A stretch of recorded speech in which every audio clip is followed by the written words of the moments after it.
the camera off. I want to see them all. Right, welcome everyone. Warm welcome to Future Work Scotland. I'm your host, Sathpal Singh. Everybody calls me Sath.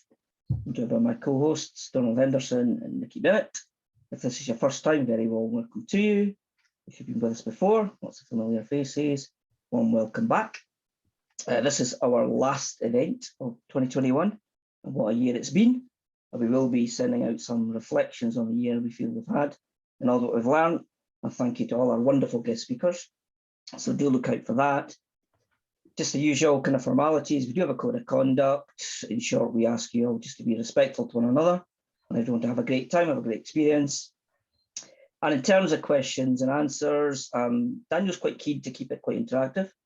So once we've opened the session, he's probably going to stop at a few points. So if you do have questions, stick them in a chat, prefix them with a Q, so the team and I can spot them, and then we'll get them over to Daniel, and we'll have a right good natter about what's going to be a very, very entertaining topic and session. We'll also do a few shout-outs at the end, any community shout-outs, and we'll give you a look ahead to our plans for 2022.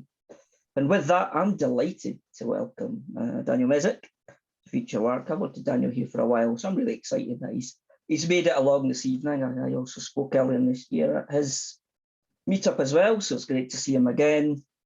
I really got to know Daniel during Agile 20 Reflect back in February. Many of you remember that, and Daniel was one of our great panelists on the ethics debate that we had, which was excellent. So he's a man full of great insights. He's been in the industry for many, many years. He's a household name. He almost needs no introduction. If you look at his profile, you can see the breadth of stuff he's done. He's written a number of books. He's the originator of Open Agility, the co-founder of the Open Leadership Network, and a very insightful man to boot. So I'm thrilled he's here. I feel privileged to be hosting him tonight. And with that, I'm going to hand over to Daniel to take it away. Floor is yours, my friend.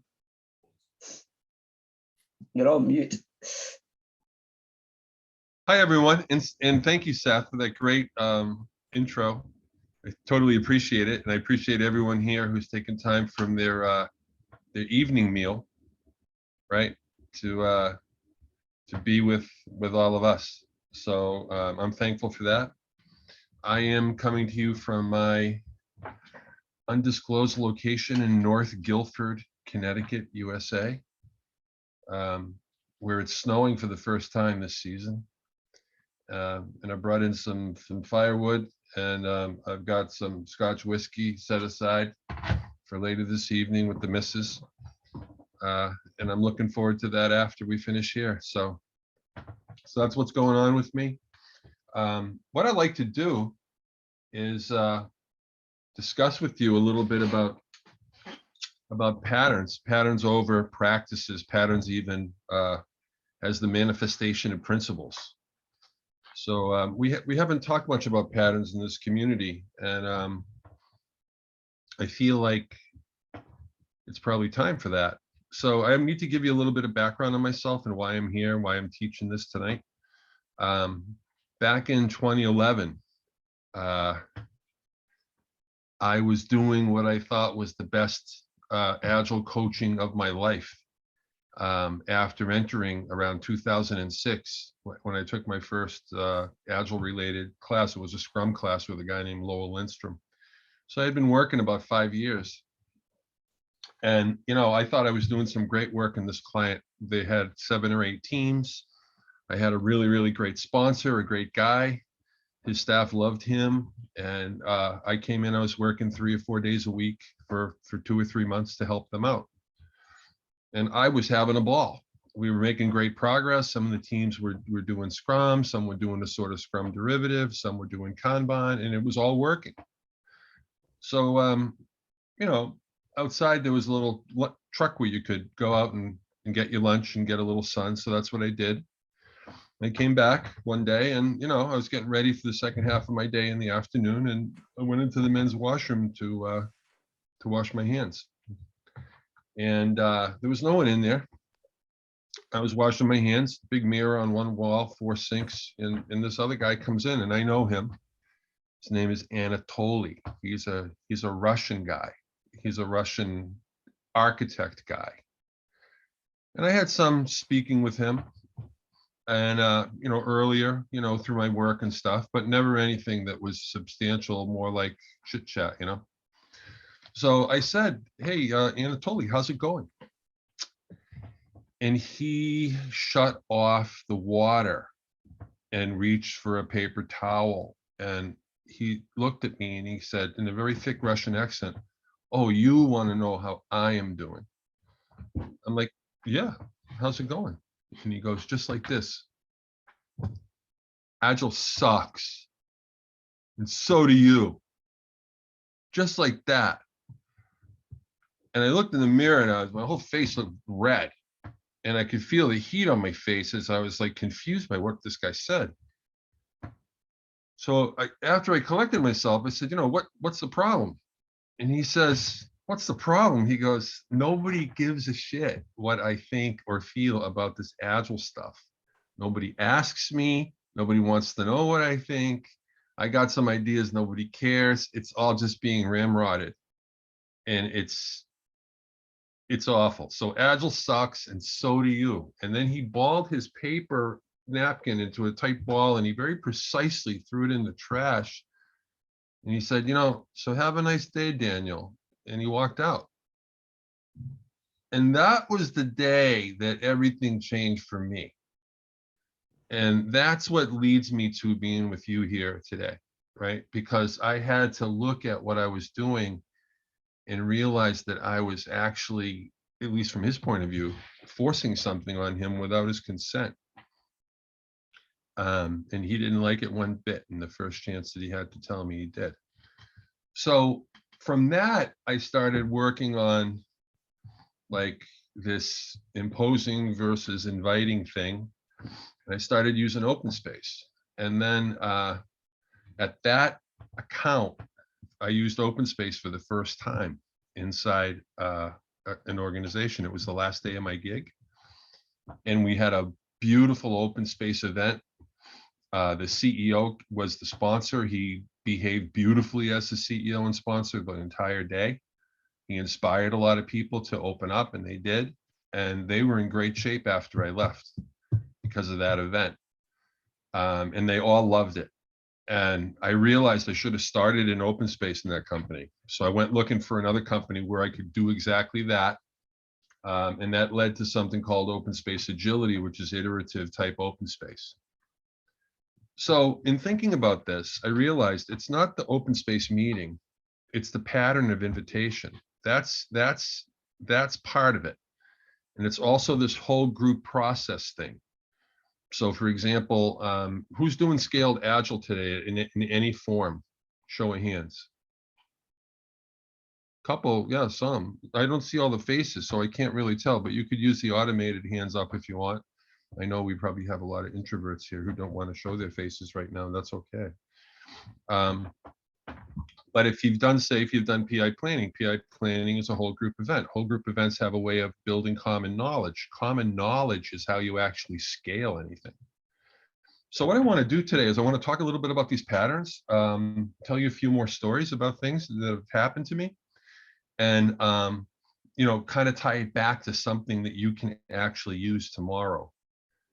Right, that's what we actually want to do. Is we want to, so I'm leaving a lot of tools and resources and PDFs and stuff with the folks here. So, and I'll be referring to them as I go through this, but you're going to get all those. Okay, so that's the story. All right. So the first thing I'd like to ask you is, what do you think the role of employee engagement is in any of these so-called Agile transformations? Is employee worker engagement required at all? Does it have any correlation with success, do you think? Is it just Yeah, a weak? Go ahead. I was going to say, you have to win the hearts and minds of people before they'll kind of move or even consider doing something in a different way. Yes, that is absolutely true. And normally when we're dealing with leadership, a lot of times leaders are interested in delegation, right? So, delegation certainly has its place. But delegation can be fundamentally disengaging too. Here's a little diagram of, let me just, I'll just click this one right here. Here's leadership delegation and leadership invitation, 2 columns, and we can see the differences, right? What's the difference between delegation and invitation? And by delegation, I mean well-formed delegation, the kind where you get the authority and the responsibility. You don't just get the responsibility, you get both the responsibility and the tools to exercise. So in a good delegation, it doesn't require a lot of design. It's top down. It depends on formal authority. There's a formal reporting relationship there, and it doesn't generate a whole bunch of feedback, because if you're delegating to me, I'm not asking for any feedback, right? Leadership invitation maximizes the feedback. It puts the receiver in charge of what happens next, and it sends the required authority with the responsibility sent. And by that I mean, when you invite me somewhere, like to your house for dinner, you're telling me that I'm authorized to knock on the door and enter the dwelling, right? So you're giving me some authority to come and be in your space with you, right? And there's also a certain responsibility there. I need to let you know I'm coming. I need to understand the ground rules and so on about the dinner we're going to have. And it requires rigor in the design. That's another thing about invitation. It requires rigor in the design. Let's talk about that for a minute. This is why it's not going to be so much fun for leaders to engage in invitations. Because look, these are the 4 properties of a really good invitation, right? In green, the goals. What's in it for me? You're inviting me to dinner to your house. What am I getting out of it? Why do I care? Is there wine? Is there beer? Is there Scotch whiskey? I hope there's some of that. What are the rules, right? Like, when do I have to leave? Do I have to leave at all? Can I sleep over? What time do I have to show up? Can I bring a friend with me, right? Those are some of the constraints if you invite me to dinner. And then the feedback on progress and the progress tracking, right? How will I experience progress through the episode, through the event, through the experience, right? So through the food, through the wine, through the conversation, right? And through time, right? I need to make that plain. We're going to have fine wine, fine food, and even finer conversation, right? That's how we're going to move through time. And then it's opt-in. So these 4 bullets are part of a good design of a good invitation, okay? In these patterns, I realized after talking with that guy, Anatoly, in the washroom, I realized that this fellow, Anatoly, actually did me a huge favor. He taught me that there's certain patterns of interaction that are going to be very useful. And those are shown here. So leadership invitation, I just explained. These other patterns are not inherently open, but they support an open approach. They support an inviting, invitational leadership approach. So in leadership invitation, you're invited into an explicit agreement, say about the dinner, for example. Show up at 6:30, leave by 10:30, bring a friend, let me know by Thursday, right? And then there's boundary management involved in the agreement. So when the boundaries of the agreement get pushed around or get challenged, it's important to maintain the integrity of the boundary around the constraints. And also clarity of authorization. So if I'm a leader in an organization, I need to be very clear what I'm inviting you into, what the agreement actually is if you say yes, and then I need to hold you to it, right? So all of those things, and then whole group process. That's like open space, which I discovered back in 2010. That builds something called common knowledge. Common knowledge is how you actually scale things across, how you coordinate the activities of very large groups of people. It's done with common knowledge. And I'm going to turn you on to a book in a minute about that. And then empirical approach. This is all of agility. Interaction protocols. Did you ever notice that nation states engage in protocol when they act out diplomacy? Why? Because when nation states have misunderstandings, it can be really bad for a lot of people. People could die if nations don't understand each other or have misunderstandings, right? So that's what these other 7 patterns are all about. They're about scaling this leadership invitation idea. Why? Why? Because what actually scales is agency. What actually scales is engagement. What actually scales is self-management. What actually scales is participation, right? Willing participation, not the other kind. So when we look at these patterns are supporting what we might call an open approach to change in organizations.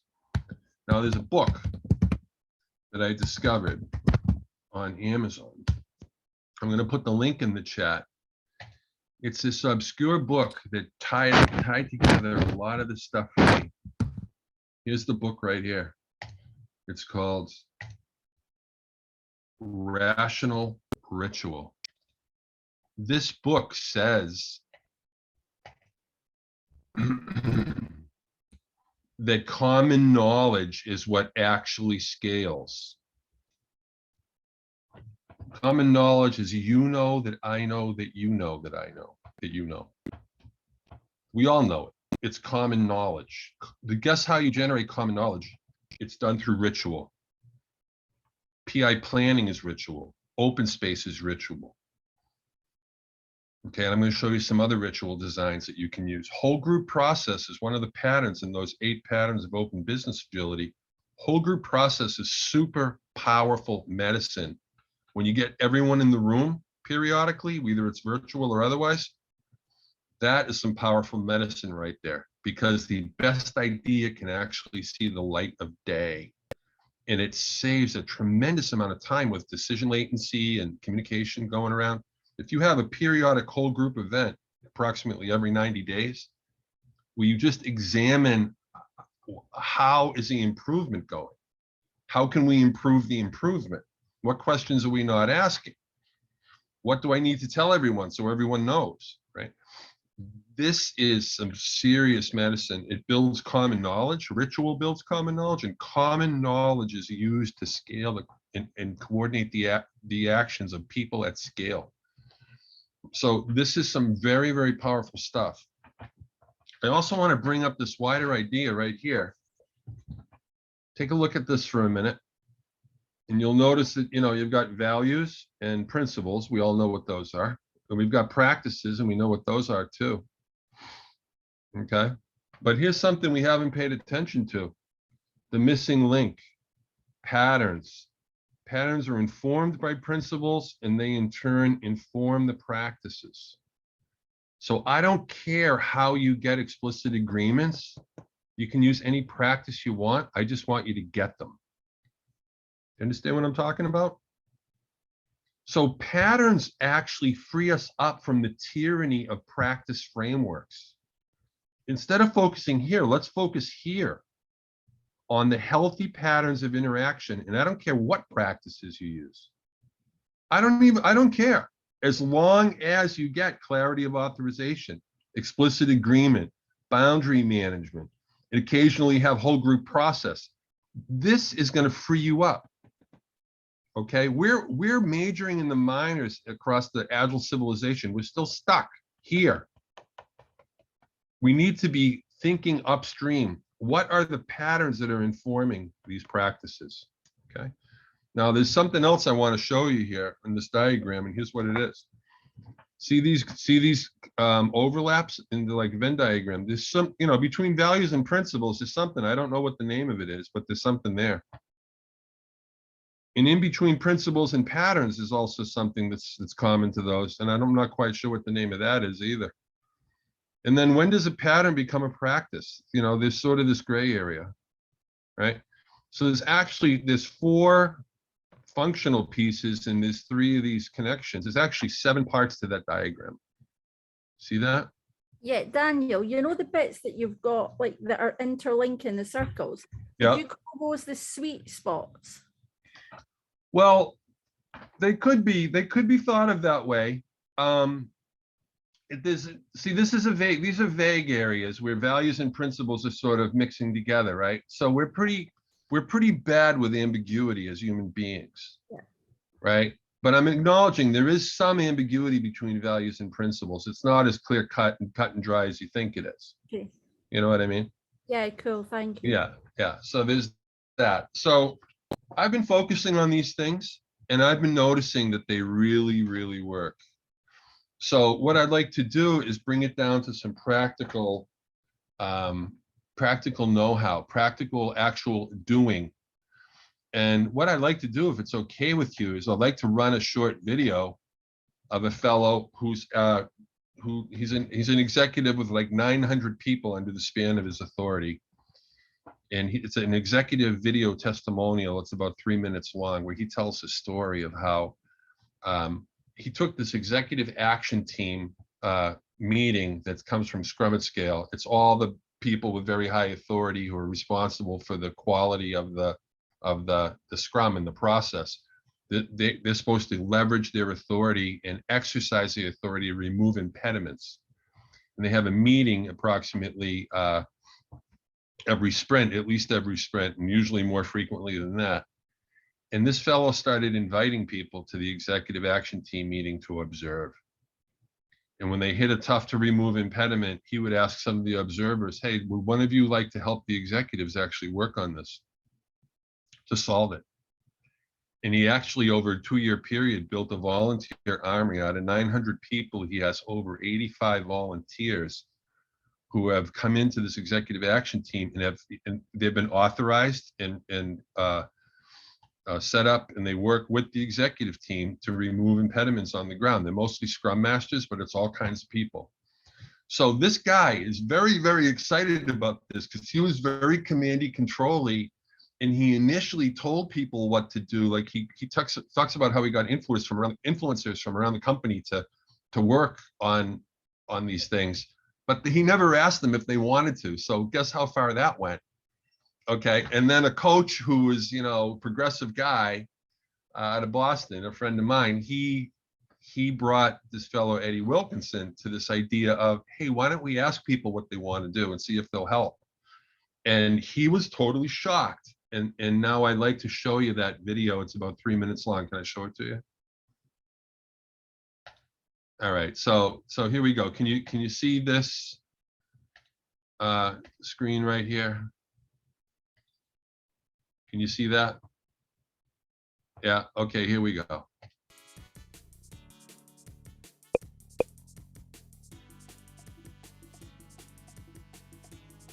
Yeah, so to do that, I probably need to back up a little bit and tell you, we set a goal to drive an agile transformation here at Bendix. And the agile transformation was set up with a small team of people where we started structuring the business at the vice president executive level, reporting directly to the CEO in the company. So we've started an effort. And one of the lessons learned for me in invitational leadership was our normal approach for organizational change management was to identify a lot of our change agents in the company and go grab their help and put them on a team to help drive change. So we did that, and we looked at all of our key influential leadership, and even informal leaders, and put them on a team to help us drive change. And we noticed half of them were thoroughly engaged, the other half were waiting to be told what to do, and a mixture of degree of commitment started to dwindle over time. So we had a team of probably 35 people engaged at first, and maybe 15 would come to a meeting. So we started looking at a different way to try to drive organizational change management and using more of an agile approach. And that's when invitational leadership became so interesting to us. So we set up a small coalition team, small volunteer coalition team. Dan Lefebvre was one of the people that helped us think through that concept, and decided to let that coalition team start soliciting volunteers to decide how to help us drive the agile transformation. And this is when it gets interesting right here. In one of our sprint reviews, we asked for volunteers, anyone interested in forming a team and working on that topic, sign up. We had a whole lot of people signed up. So we started a team to go work over reducing approvals to be more efficient and trying to get things done. Then we had another topic came up. Next thing you know, we went from 15 to 12 people that dropped to 6 or 8 that didn't really want to be there, but they would come to a meeting, to 12, 15, and now over 85 volunteers on all these different teams, giving results, extending our capacity to drive change in a way that was pretty impressive for us. It was exciting to watch We wanted to increase our capacity by 25%. We increased it by more than 50%. Now, this is where he schools any executives who are listening and tells them, listen, you better wise up. Here's why. I honestly believe that if we don't learn and adapt how to work more remotely, and also recognize that the employees that are younger generations that's coming into our work, they expect more transparency. They expect honesty. They expect to be doing something that's for a cause, that feels like it matters, and it feels like it makes a difference. They're not as concerned about having a career at 25 years at a place, and I think that's not new. All of you know that already. But they are definitely concerned about wanting to know they can be effective, knowing that they can make a difference. And I believe if you constantly put them in a situation that says, we want you stretched all the time, sure, but they also need a path to succeed. And if you put them in situations where you're not giving them what they need to succeed, more so than ever, they can leave faster, quicker, and will be invited to other places much more rapidly.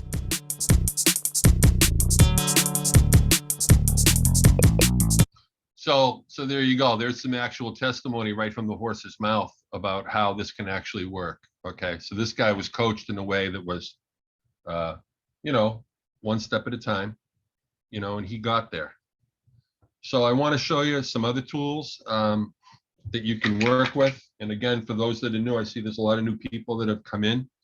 So I just want to kind of ground the talk in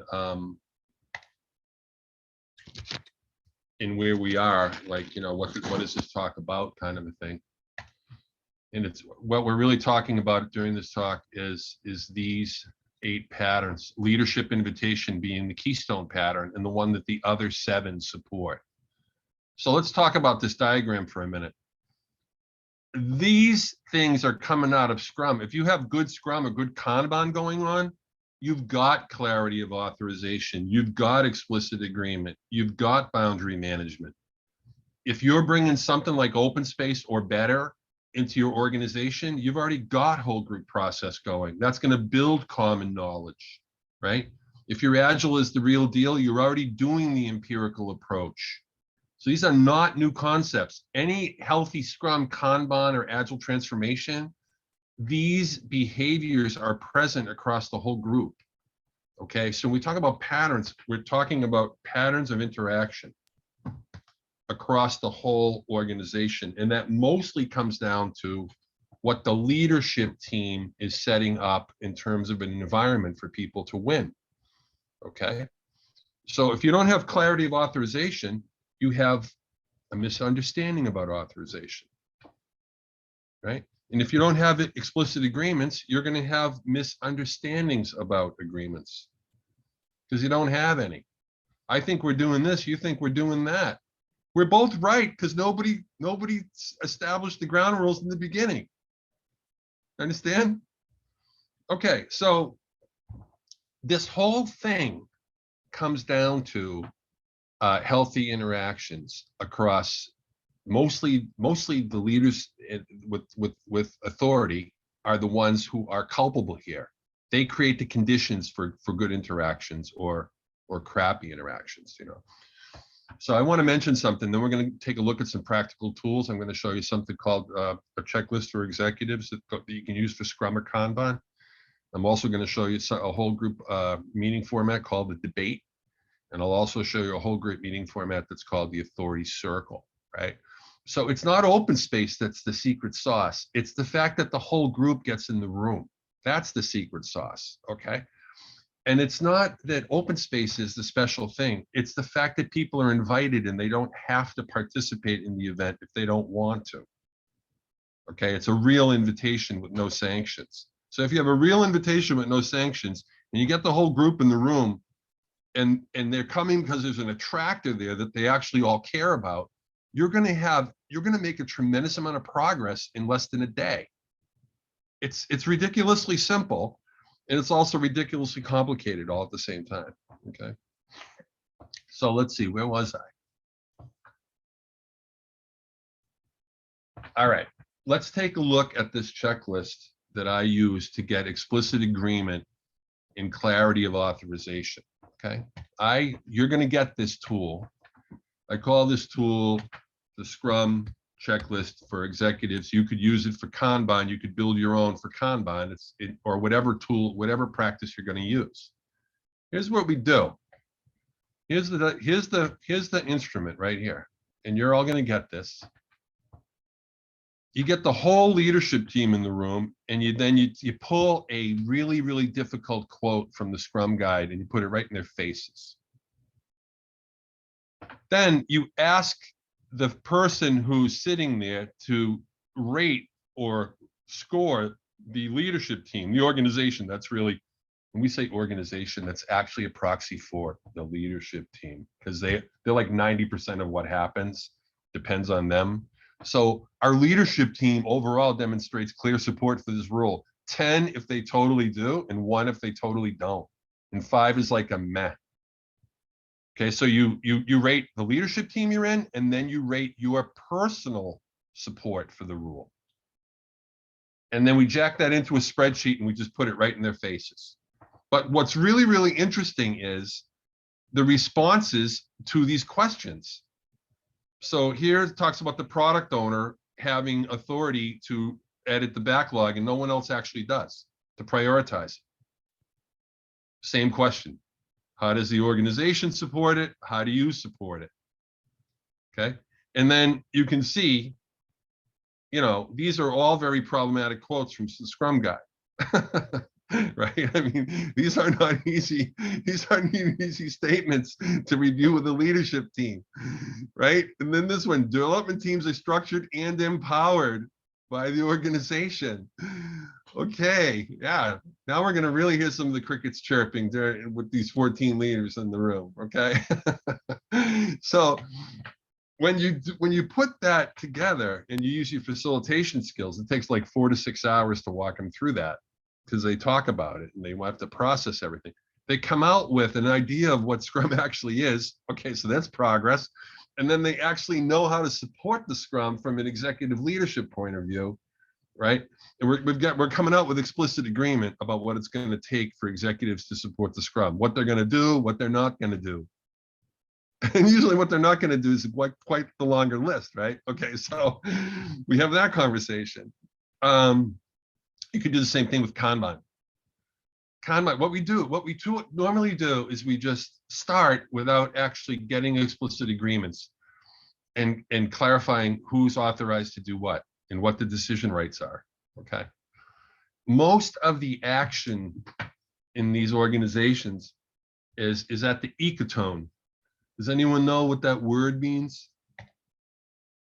The ecotone, E-C-O-T-O-N-E. Okay, the ecotone is where like 2 environments or 2 communities intersect. Okay, so this is where all the action is. So here's where that happens. Even in when things are in, let's say we have, community A, they have their rules, community B, they have their rules, and there's no overlap, but there's still going to be some ambiguity as they both try to kind of make decisions for each other. You know what I mean? This is especially true when the boundaries overlap like this. So this is a manager say, and this is the product owner. Well, there's going to be some action at the boundary, at the ecotone. Okay. The ecotone is like where a river meets the ocean, where a river meets the forest, and it's where all the life is. It's where all the action is.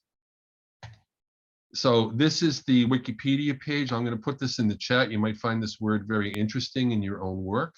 It's where 2 environments or 2 communities or 2 sets of decision rights intersect and overlap, and there's a lot of action that goes on there.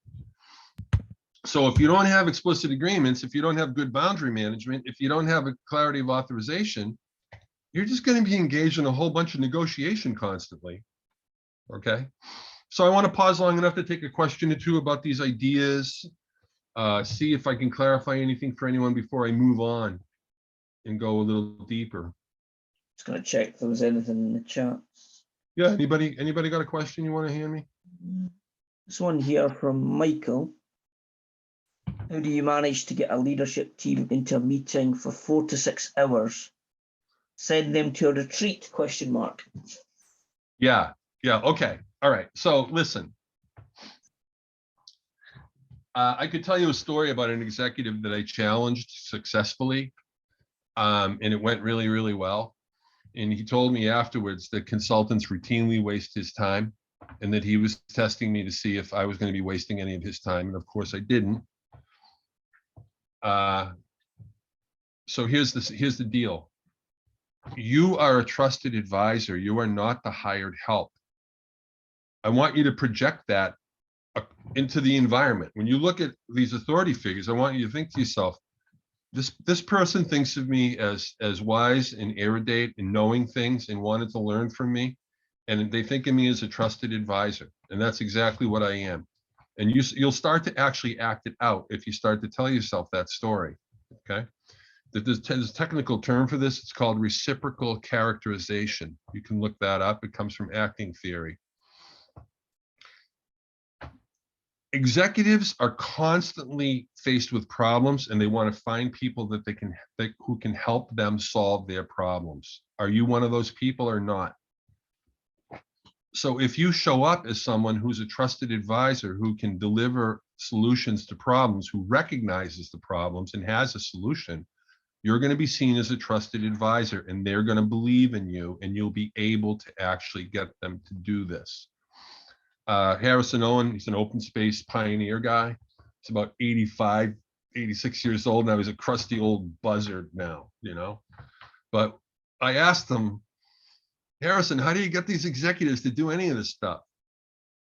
And he goes, I don't get them to do anything. I don't convince them of anything. I'm like, well, what do you do? He's like, I just wait till they're desperate. And that's my message to you. Executives are desperate right now.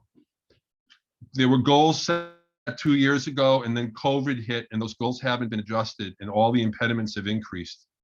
They're looking for people just like you who can give them the answer to this, okay? So here's what I want you to do. I want you to lead them through some learning.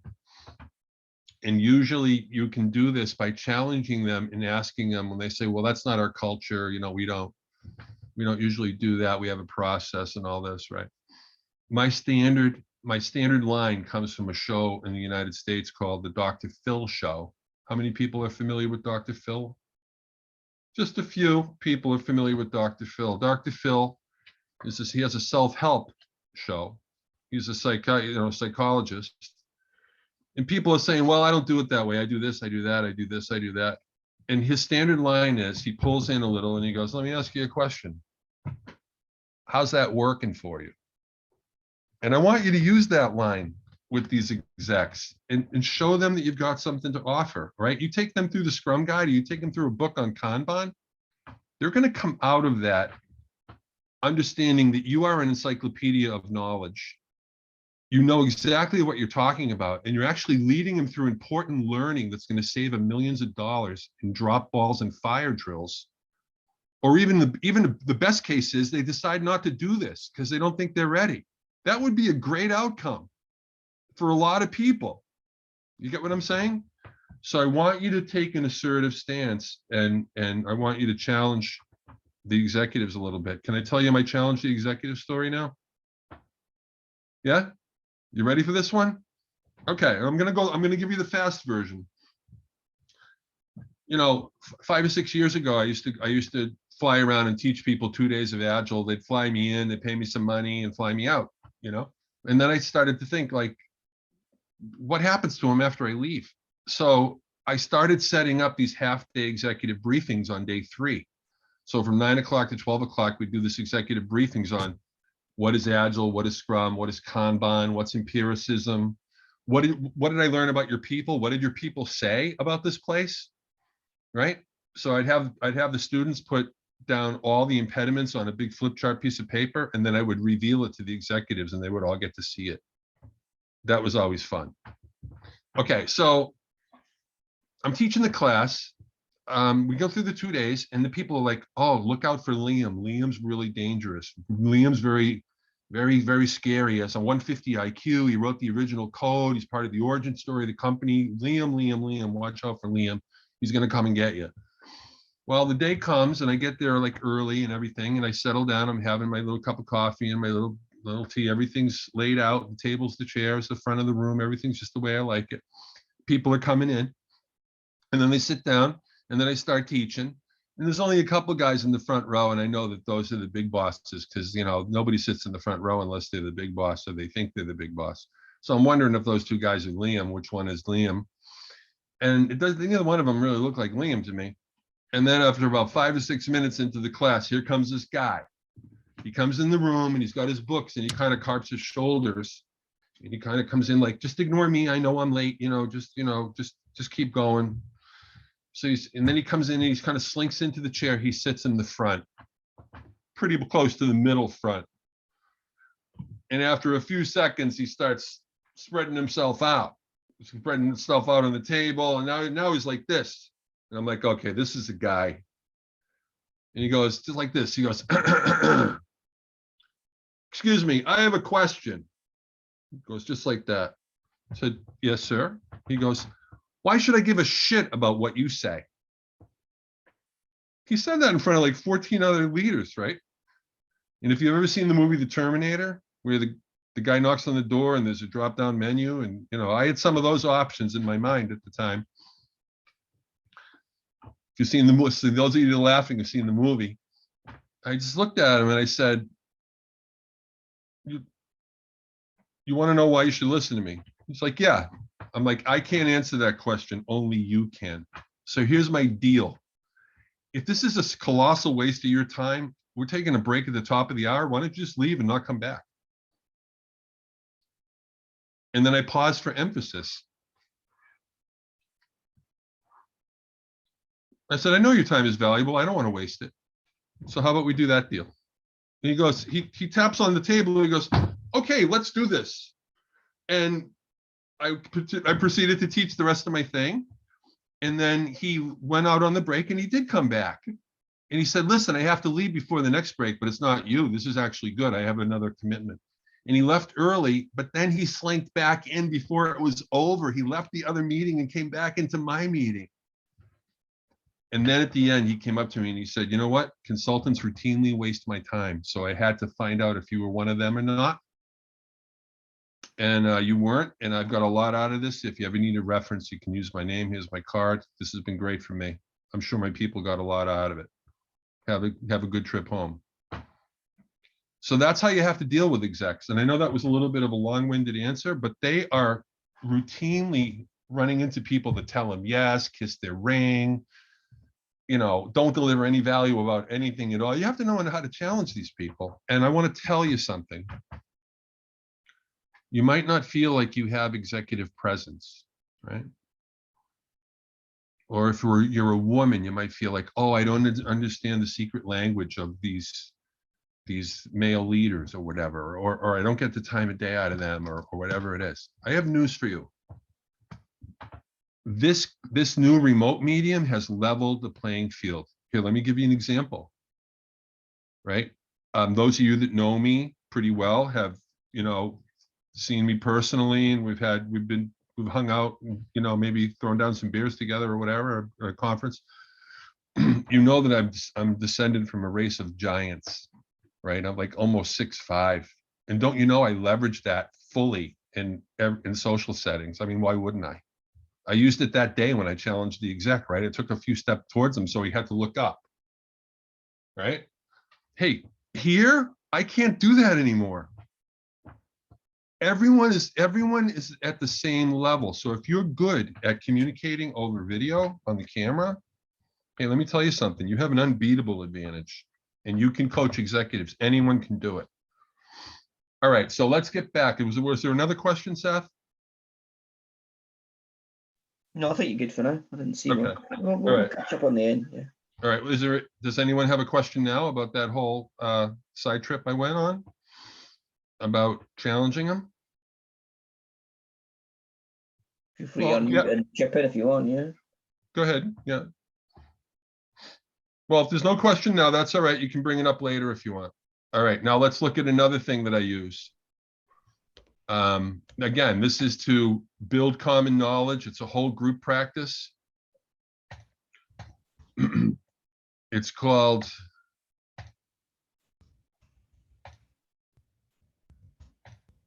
let's see, where is that? I'm looking for this thing called the authority circle. Here it is. Okay, so here's this thing you're going to get from me called the authority circle. You can do this online. How many people know what a fishbowl is? Show of hands. You know, it's one of those liberating structures, right? This is a modified fishbowl. This comes from the book Inviting Leadership, and I'm gonna show you this screen now. Comes from my book Inviting Leadership. It's a modified fishbowl. Here's how it looks. The green dots are the entire leadership team or the entire audience. The blue dots are the scary top authority figures, men and women who hold the most authority in the group. And the red dot is a chair, that's an empty seat. Okay, the authority figures in blue never leave the fishbowl. There's one and only one empty seat. The authority figures stay in the middle. You, with your tremendously impressive facilitation skills, what you do is you tease out 4 or 5 big issues and you put them on the wall.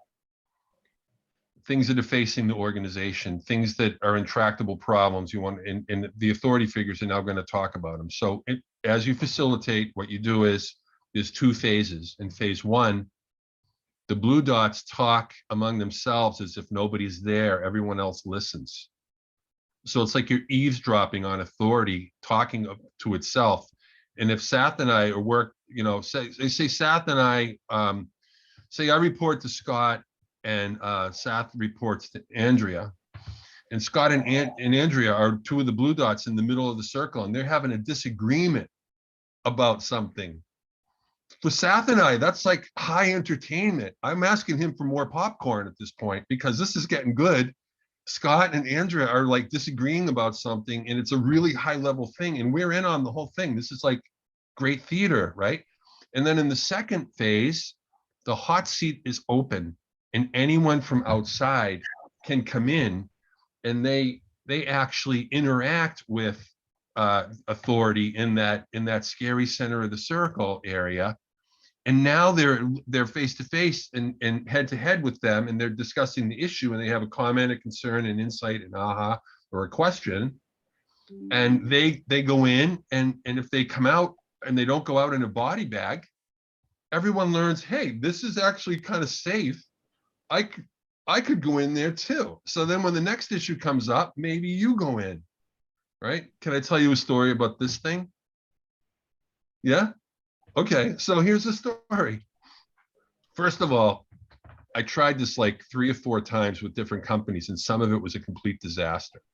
I left too many seats open, and I learned things, okay? And this is what actually works. This setup is the setup that works. Don't vary it. The PDF does talk about some variations, but I would be very careful about making variations. This actually works amazing. Okay, so the first time that it worked, bless you, Frederick. Hey, nice to see you again, sir. The first time this worked, I had 40 executives for a 2-day offsite, and I was taking them through something. I put them through open space. I put them through this authority circle. And when it came time for the hot seat to open, I announced the hot seat was open. Anybody that wants to can go in, and everyone just froze. So it looked like a photograph, like nobody was moving. Like there's, 40 men and women in a circle. There's an inner circle, and nobody's moving. Nobody, it doesn't even look like anyone's breathing. Everyone just stopped. So I'm like, okay, this is interesting. What are we going to do? And then they all start looking at me. So like 30 seconds into this moment of silence, they start looking at me like, hey, you're supposed to manage this. So, I'm having all this stuff going on internally. So I took a step towards the group, but I didn't say anything. And I just stood there quietly. I waited another 30 seconds. And those 30 seconds seemed to take like an hour. And finally, this one guy gets up and he goes, I have a question. He goes, what are we all afraid of here? That's my question. What are we all afraid of? And he triumphantly went to the center of the circle. He sat down in the hot seat. He announced his issue. He had beautiful interactions with the authorities in the center of the circle. Then he got up and triumphantly went back to his seat, and people cheered. And that like cracked the ice, and then everyone was coming in and out of the circle, okay? So the authority circle is a whole group process, so it implements a whole group pattern. The authority circle also sets up clarity of authorization because it's a game. What can you do and what can't you do? It's phase 2, you go into the hot seat. In phase 1, you sit there and don't do anything, right? And then we're going to do these four issues. We're going to do them 10 minutes each, 5 minutes per issue, 5 minutes for phase 1, 5 minutes for phase 2. So everybody knows what's going to happen. So there's clarity of authorization, there's explicit agreement, there's boundary management, there's whole group process in that exercise. And it's building common knowledge. When Sath and I listened to Scott and Andrea have at it about their issue, everyone learned what everyone needed to know about what the leadership team, what was going on with the leadership team about that issue. And hey, big surprise, the leadership team doesn't agree on everything. Yeah, they don't agree. So you get to learn all that. But what the executives learn is they open up about this much space, they get like this huge amount of employee engagement and feedback, okay? So there's another practice that is informed by the patterns, right? It's a practice that's informed by the pattern whole group process and explicit agreement and clarity of authorization, common knowledge, okay? So that hits a whole bunch of really healthy patterns really quick. Does anyone have a question on that modified fishbowl called Authority Circle? You're all going to get that PDF. It's an extract from the Inviting Leadership book. Okay. Questions? Nothing in the chat, but yeah. Okay. All right. You want to chip in? I think you're all good just now. Yeah. How much more time do we have? You've got maybe another 20 minutes. Okay. All right. So let me run down this other thing. Actually,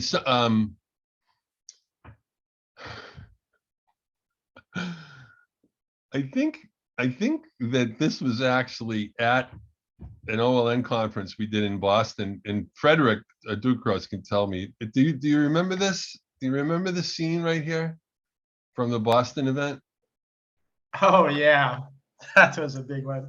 Right. Yeah. That was a thing, a format called the debate. The two guys in the middle are debating, and these people that are in a circle, they're on two different teams. So half the people are on this guy's team, the other half are on this guy's team. Okay, and they're debating like a hot issue. All right. So there's this thing that's called the debate. That's another tool I'm going to give you that will really help you a lot. And that's this right here. Okay, so this I'm gonna give you as well. And here's the patterns that it implements: whole group process, common knowledge, leadership invitation. You arrange two chairs facing each other at 45-degree angles. The rest of the chairs are theater style. And you choose a hot topic and you divide the people into two groups. So say the topic is invitation versus imposition of change. You take everyone on the right side of the room and you go, you are the imposers. You believe that people need to be told what to do, and you're going to argue that to the best of your ability. And you over here on the other side, you're the inviters, and you're going to, devalue imposition and argue strongly for invitation. And then you put two people in the center, and they debate. That's phase 1. In phase 2, anyone from your team can tap you out and replace you in that seat. So say Dave Orsi feels like I'm not doing a good job arguing our side of the debate. He can tap me on the shoulder. I have to get up. He sits down and takes over, and then he shreds Scott, who was previously beating me up.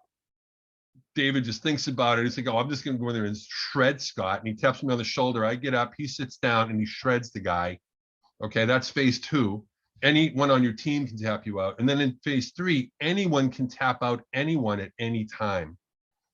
So if you found yourself over on the inviting side, but you're an imposer, you can argue the imposing now by tapping out the imposing side, okay, and vice versa. What actually happened in this actual exercise, and this was a public conference, but in this public conference, something really amazing that this guy in the white shirt did. He was so on that day, and Frederick's laughing out loud because he remembers it too. In phase 3, anyone can tap out anyone at any time. This dude in the white shirt tapped out his opponent. His opponent left. He sat down, and then he was so red hot, nobody wanted to debate him, but finally someone did sit down, and he just shredded the whole other side of the argument. It was just an amazing thing. We all were having such a good time. And this is yet another whole group process that opens up about that much space. I did this with a group of people in India that worked for one company. And the top authority figures were participating in this debate structure. And I allotted 45 minutes for this debate thing to happen. And they didn't want to end it. People were standing on chairs. There was clapping. Everyone was taking pictures. It was crazy. Everyone was moving in and out of the seats. There was all this laughter because the authority figure was enjoying it. He was coming in and coming out, the CEO. He was going in and coming out, and people were having a good time interacting with him. And he picked up on the spirit of the event, and it made it really, really great. He opened up about that much space in India, and people did not want it to end. It was just amazing. Okay.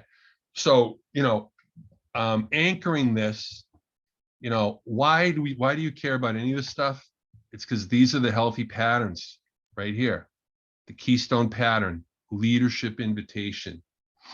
And then all these other patterns support the leadership invitation pattern. I want to point something out. These are the properties of a good game.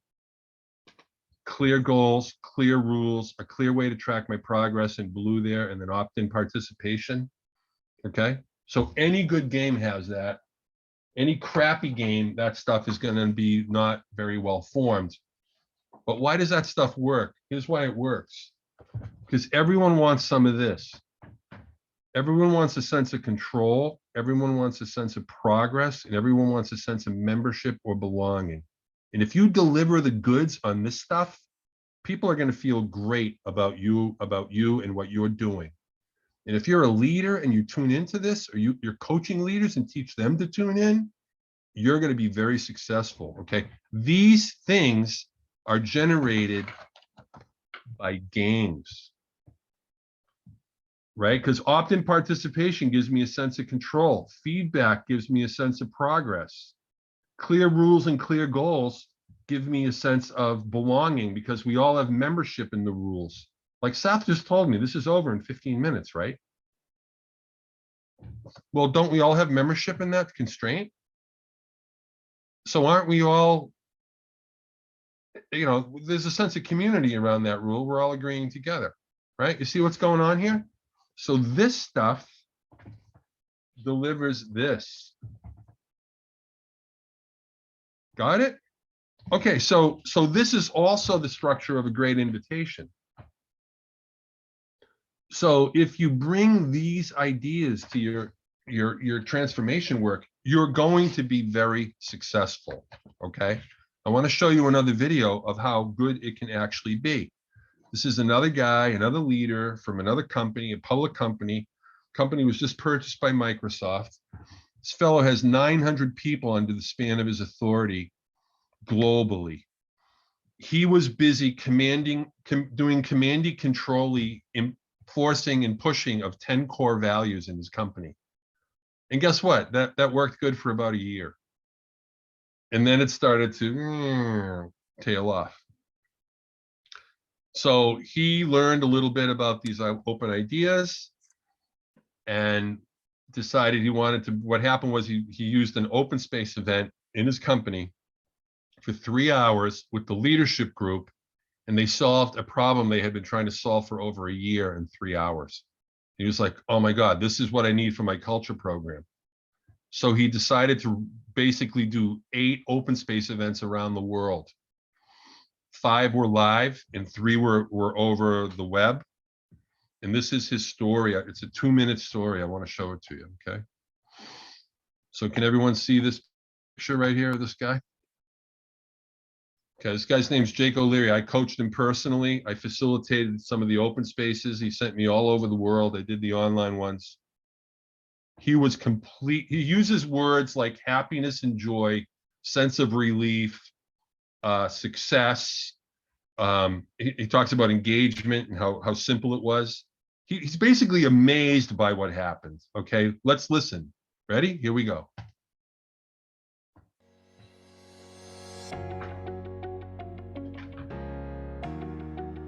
We're in Burlington, Massachusetts. You're at Nuance Communications. My name's Jake O'Leary. I run an R&D organization that's just over 900 people globally. We produce AI, speech, virtual assistants, and other capabilities.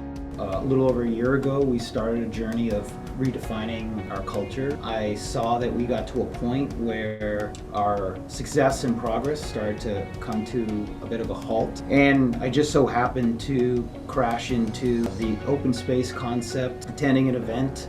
Obviously, culture takes a long time to manifest and change within an organization. The light bulb just went on that in open space as a way to drive this cultural transformation, to create the culture that we're looking for. And from the moment we did it, everyone was engaged and it just worked out. It was positive. I think people were surprised. I was surprised, to be honest with you. The moment that we got past the open circle, the moment that the board started to fill up and people started to submit topics, and then we started to see what I consider healthy topics and engagement was there, I immediately, obviously, I felt some sense of relief. And then by the wrap-up circle, at the end of the event, and after having to attend it personally, hearing people's closing comments, it turned to me in terms of happiness and joy. It was a success, and it was a success in that here was a new approach to solving problems and bringing people together to collaborate and share ideas.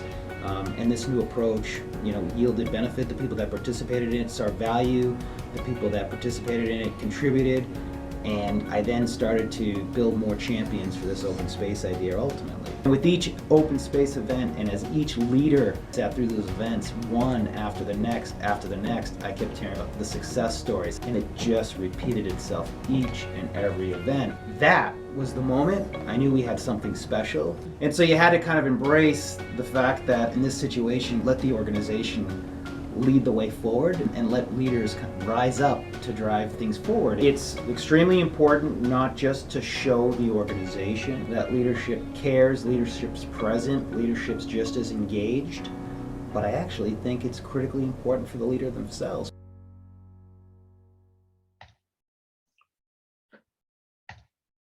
So there you go. A couple of video examples of actual executives who are doing this stuff today. This is not theory.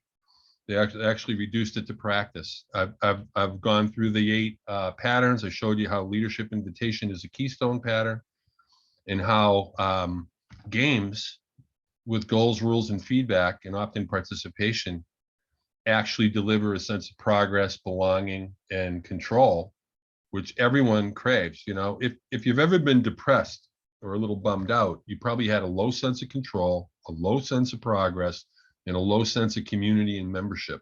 Okay, so when you jack those things up, everyone can't wait to go to work and do it again. Okay, now one of the things that kills me about these talks is that most people don't realize that in open space, this is a timeline of open space right here: opening circle, closing circle, small sessions. Proceedings actually are generated from a legitimate open space in an organization. An open space in an organization is very different than an open space in a conference. Okay, it's more like a family getting together. And let me tell you something, it's a lot different than what you've seen in conferences. And these proceedings become basically the future of at least the next 90 days, because that gets jacked into action planning and decision making.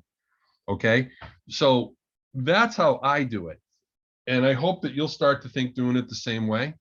I'm going to say one thing in closing, and then I'll take a couple of questions. The agile civilization, the one we're all a part of, is a kind of organization.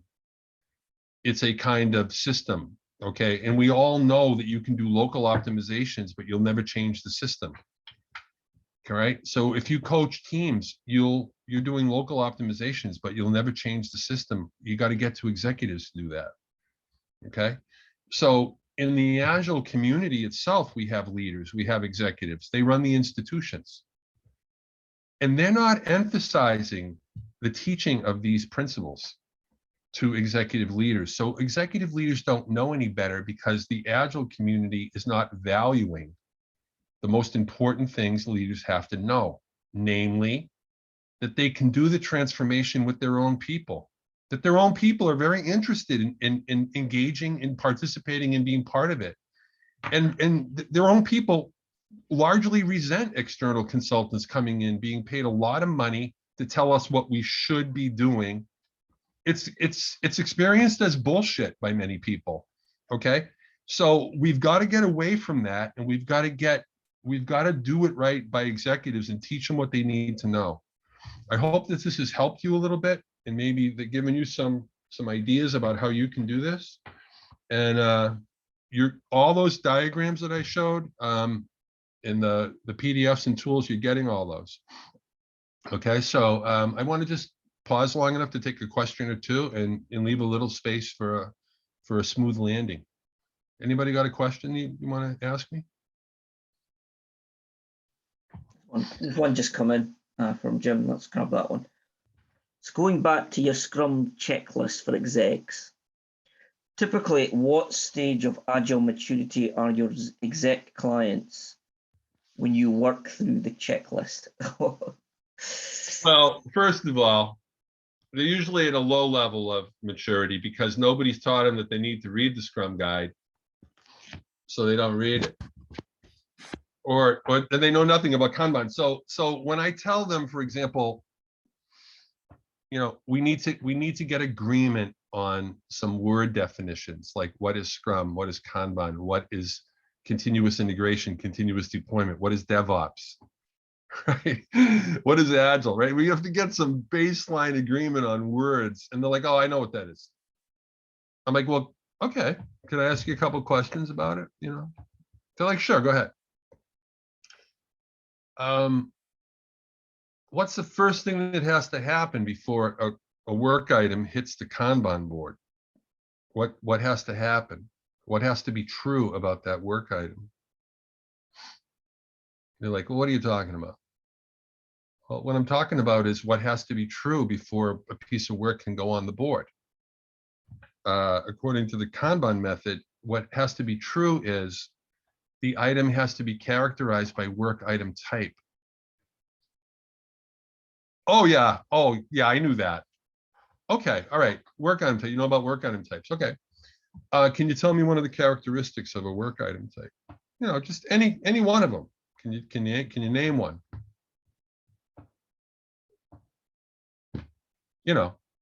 So they can't answer that usually, and then it's like, no, no disrespect. I just think we need to do some baselining on Kanban and probably on Scrum, and let's just all agree going forward on what we're talking about. So when this person says Kanban, that person says Kanban, we're all saying Kanban together, right?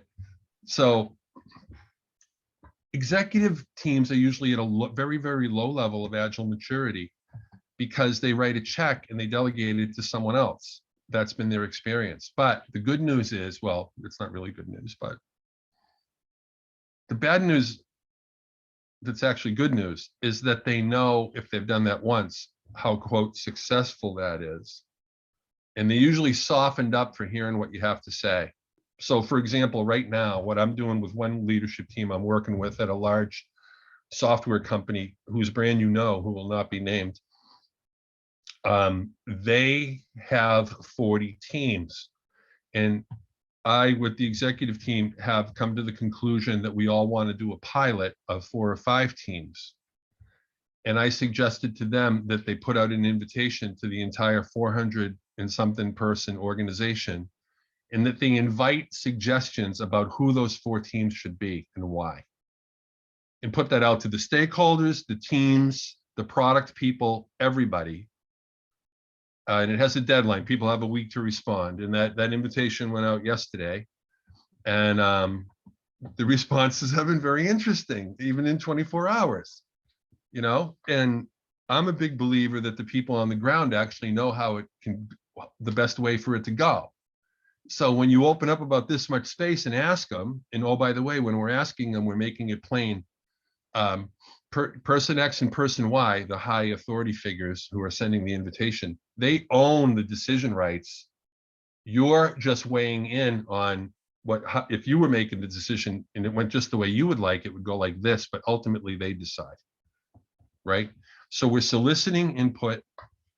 We're giving them a week, and we're going to get a boatload of actionable feedback from that invitation. And it's structured in that way that I just showed you, right? Goals, rules, and progress tracking, right? So we named all these things in the invitation. And we're going to crush it because I've got some executives that are ready to go. And I'm feeling really good about that. So the maturity level is usually very low. When I worked with this executive team, I didn't challenge them and ask them what they knew. What I said was, we need to baseline these terms and words and concepts, and here's why. And I gave the example of the Kanban board, where a developer is maintaining the boundary, which is a boundary management function, by the way. And people who come up to the board and want to put work on the board usually have more authority than that developer who is the boundary manager. So if they give that person a shove, they're going to wind up with their stuff on the board, not characterized by work item type or as work item type expedited, right? And I told the executives how that's a terrible thing to have happen, that the integrity of the board's boundary has to be maintained, and that if we're going to improve, we're going to have to tighten up some of this stuff, right? And they then saw the wisdom of, okay, yeah, let's get everyone together and let's discuss some terms of words and concepts around Kanban, and let's do some baselining here. So we do it according to the way it could actually bring some progress and improvement to the company instead of just throwing a bunch of stuff on the wall. Okay, so usually maturity is very low. Can I take another question? Sure can. I had one earlier on from Andrea. A long one here, but you'll like this one. Okay. One exec is quite keen on an ask me anything session, right? We all love them, right? On an invitation basis with all employees, he's keen to create a space to informally connect with employees. However, currently everyone is still, there's still a hierarchical sort of decision-making process and delegation. And Andrea's concern is that reinforces that one person's authority versus everyone else. What are your thoughts on that? I would like an ask me anything followed by about 40 minutes of something like the debate or the authority circle. So the ask me anything comes off as a kind of interactive keynote, right? But then we go into a group session where the whole group has an opportunity to participate. It might be a little scary to go into the middle there or whatever it is.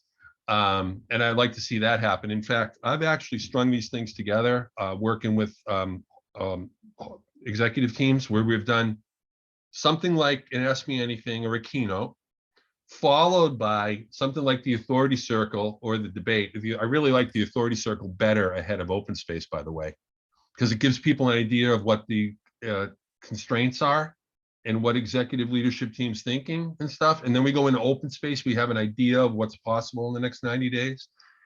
I think an Ask Me Anything is better than business as usual. And I think it represents progress, even though it might, make them the monologuing person.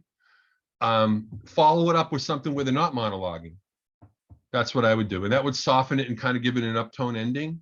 And it will build a boatload of common knowledge and shared understanding. So that's the way I would go. And Andrea, I just want to thank you for your great nonverbal feedback through this. You kept your video on the whole time. You've been really encouraging me with your nonverbals and your facial expressions, and when you're nodding yes as I go. So thank you for that. I appreciate it. And I got you to laugh a couple times. I'm particularly proud of that.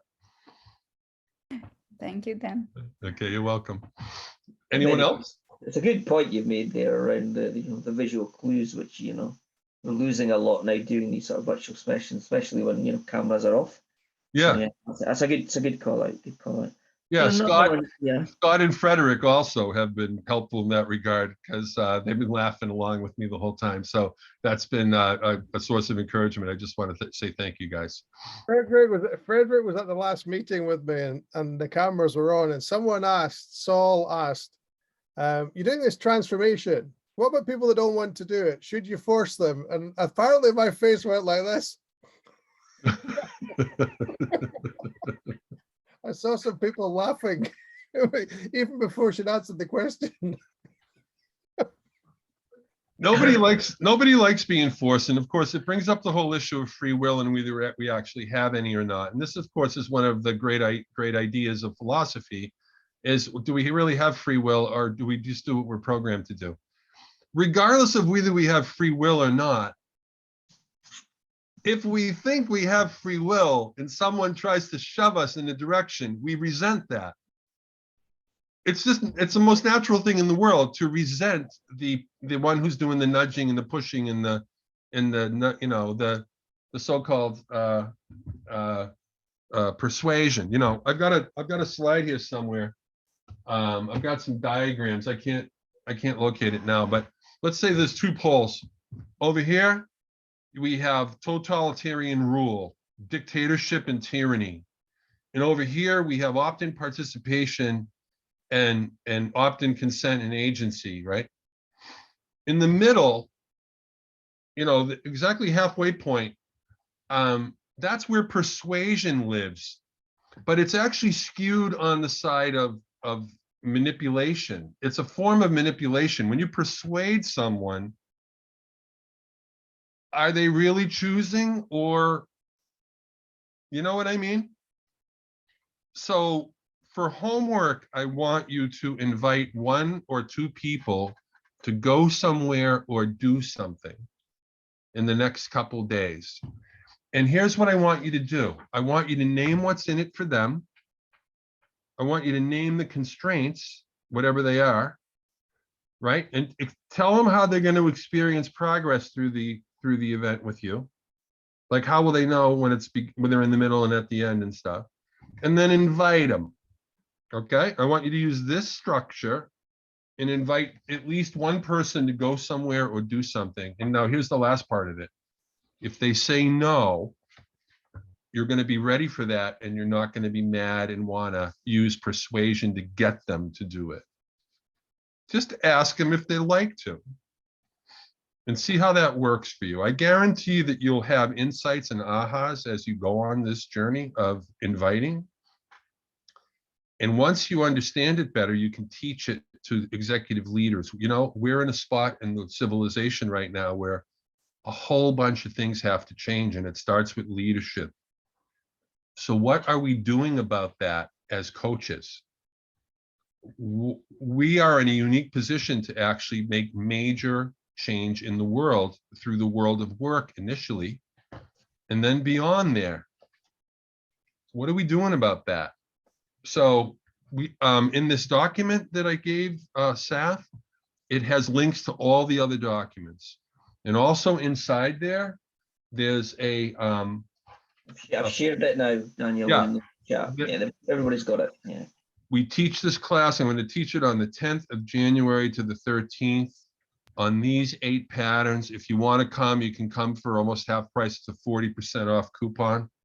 So it's the money barrier is removed. If you want to come to the class, you can come for almost half price. So on January 10th next year, after the holidays and stuff, we do it 2 hours a day for 4 days. It's an 8-hour class. I hope you'll consider that. And if you don't, just enjoy the resources. Ask me any question you want going forward. I guess I should put my email in there. So if you want to ask me a question, you can. So I'll do that now. And then anyone else who has a question, you might want to ask one last question. I can definitely share it. We've maybe got time for a quick one. Okay. Quick, because I need a few minutes to wrap up, and you're running out of time. But if you're happy to take further questions, you've shared your email, so there's an invitation if ever I saw one. There you go. There you go. And then Frederick had a question. Yeah. Go, Frederick. So I'm going first? Yeah. Okay, so Danielle, I had a question, and maybe Nat and Andrea will recognize an existing situation here. We're at the same client, and you portrayed a couple of examples of leaders who are really strong leaders. But there are a whole lot of executives who just became executives because they stayed for a long time in their organization. And they feel comfortable in the traditional way because they are not pushed, they are not questioned, and the circle of authority, for instance, might be very threatening because they may not have very strong opinions, they may not have an agenda. So how do you prepare executives to the whole group process when they feel extremely vulnerable, when they don't feel up to it, frankly? My guidance is to ask them to read a book or listen to a podcast or watch a video, so they're led through some learning by you. Once they trust you to lead them through some important learning, especially if you have a great conversation after the book or the podcast or the video, they learn, every time I talk to Frederick, I learned something valuable I can use right away. I like Frederick. He's helping my leadership function. I consider him a trusted advisor. So use the invitation mechanism to identify a leader who would probably accept your invitation, and then ask him for small things first and then build up to big things. That's the way I do it. Thank I you. hope that helps. It does. Are we out of time, Seth, or can we? Yeah, that was fantastic. I'm going to spare you. I think you've admirably answered a whole bunch of questions, and as I've seen in the chat, shared a bunch of very, very helpful and entertaining anecdotes to support some of what you've shared tonight. So really appreciate that. It's been a very memorable session. I'm delighted you joined us, and I scribbled a few notes myself. We've chatted before over the course of the year on a few different things that we've been on together. So great to see you again, and thank you for joining us. Thank you, Seth. What a great way to close the year. So you have my thanks, sir. And I'm going to give you a round of applause because I'm unmuted. In fact, anybody who wants to join me is welcome to do so. It's our last session of the year, folks. Our last session of the year. What a great way to go out. So no, thank you, Daniel. That was excellent. And thanks to you all for your participation. We do like to stick to our time box. I think that's one of the things we pride ourselves on. I'm happy to keep the session open after I stop the recording. Just to remind you all that we do have a whole bunch of sessions already in for 2022. So take a look at those. We've been through some of them before. Got a great one with Stephen Dowling joining us from Australia, which will be learning to unlearn. So that sounds truly excellent. So if you're interested in that, do join us in January, and there's a whole bunch of other ones. Kamikaze guys joining us in February, and a few other ones that you can check out on Meetup. So yeah, I hope you've enjoyed the session and the year, actually, since this is the last one and we're closing out the year. So I think we've ended on a great note, thanks to my good friend Daniel.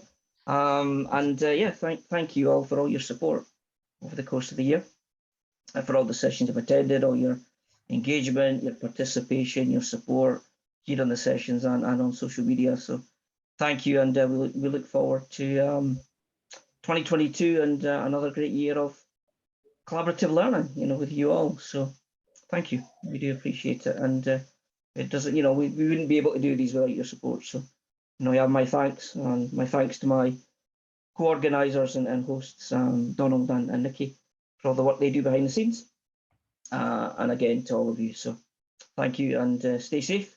Have a great holiday season, festive period, and we look forward to see you all again in 2022, and we'll start all over again. So thank you, and enjoy the rest of your morning, afternoon, and evening, wherever you happen to be. Thank you, folks. Thank you, Daniel. Bye. Gracias. Thank you all.